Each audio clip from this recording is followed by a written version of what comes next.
Political chaos की बात करें तो राजनीतिक कांड की बात करें तो राजनीतिक ऐसा क्या मुद्दा था। देखिए, Russia was ruled by N autocratic jar, यानी कि यहाँ पर जो था रशिया में ऑटोक्रेटिक का मतलब क्या होता है कि भाई एक ऐसा शासन था जो कि निरंकुश शासन था, जिस पर कोई भी अंकुश नहीं लगा सकता था। और वो कहाँ पर किसका शासन था? जार का। Who did not allow democratic participation, जो नहीं चाहता था कि राजनीतिक अधिकार और स्वतंत्रता दी जाए, किसी व्यक्ति को वहाँ पर पार्टिसिपेट करने का मौका मिलना चाहिए, यह नहीं चाहता था। People had no freedom of speech, न तो लोगों के पास भाषा की अभिव्यक्ति हो, आज़ादी हो, न प्रेस की हो और न ही पॉलिटिकल राइट हो। यानी कि सबसे पहली बात आपको यहाँ पर ये सीखने को मिली है दोस्तों कि सबसे जो इम्पोर्टेंट रीजन था वो था पॉलिटिकल इशू।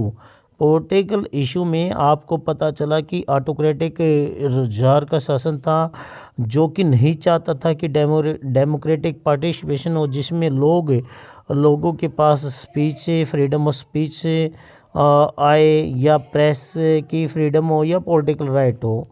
तो सेकंड रीजन हम पढ़ लेते इकोनॉमिक क्योज क्या रहे होंगे, यानी कि आर्थिक कारण क्या रहे हैं। Industrial worker worked in poor condition, यानी कि जो उद्योगों में काम करने वाले वर्कर थे उनकी कंडीशन, उनकी स्थिति बड़ी अत्यंत खराब हो चुकी थी। Low wages and long hours, कई कई घंटे तक काम करना पड़ता था और लो वेजेस यानी कि कम सैलरी उनको मिलती थी, वेतन। Patients were landless and poor, किसान थे वो ज़मीन लेस होने जा रहे थे और गरीब होते जा रहे थे। यानी कि ज़मीन लेस का मतलब ये है, कहने का मतलब है भूमिहीन। अगला है सोशल क्योजेज, यानी कि सामाजिक रीजन क्या रहे। Society was divided into privileged aristocracy and exploited workers and patients. तो दोस्तों यहाँ पर क्या है कि प्रिविलेज का मतलब होता है विशेष अधिकार, यानी कि सोसाइटी वाज डिवाइडेड, ये समाज जो था रशियन है वो डिवाइड हो रखा था। एक तो वो लोग जिनको विशेषाधिकार मिले हुए थे जो कि अभिजात वर्ग के कहलाते थे, और इन्होंने क्या किया था, वर्कर्स यानी कि मजदूरों को एक्सप्लॉइट किया था। एक्सप्लॉइट का मतलब उनका शोषण किया था, उनको दबाया गया था। और किनको? किसानों को। तो नेक्स्ट बात कर लेते हैं दोस्तों। आई होप आपको ये सब बातें समझ में आ रही होंगी।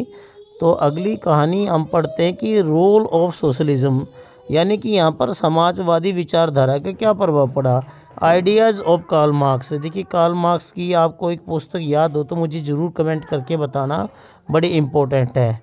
Inspired by workers to demand equality and collective ownership है। तो यहाँ पर क्या बात की गई है कार्ल मार्क्स के द्वारा कि भाई वर्कर्स की ना जो डिमांड है जो उनको बराबर रखा जाए, और जो ओनरशिप है ना उसको क्या दिया जाए, बराबर का बढ़ावा दिया जाए। ये नहीं कि भाई मालिकाना किसी एक के पास है एक के पास नहीं है। Impact of world war first, यानी आपको ये भी पता होगा कि फर्स्ट वर्ल्ड वार कब से कब चला, तो 1914 से लेकर 1918 तक चला था।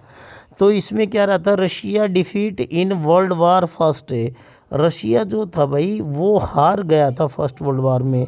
और क्योज्ड फूड शॉर्टेज, यानी कि भोजन की कमी, इन्फ्लेशन महंगाई एंड पब्लिक एंगर, और लोगों में लोग नाराज थे इससे, है ना, पब्लिक एंगर, नाराज हो गई थी।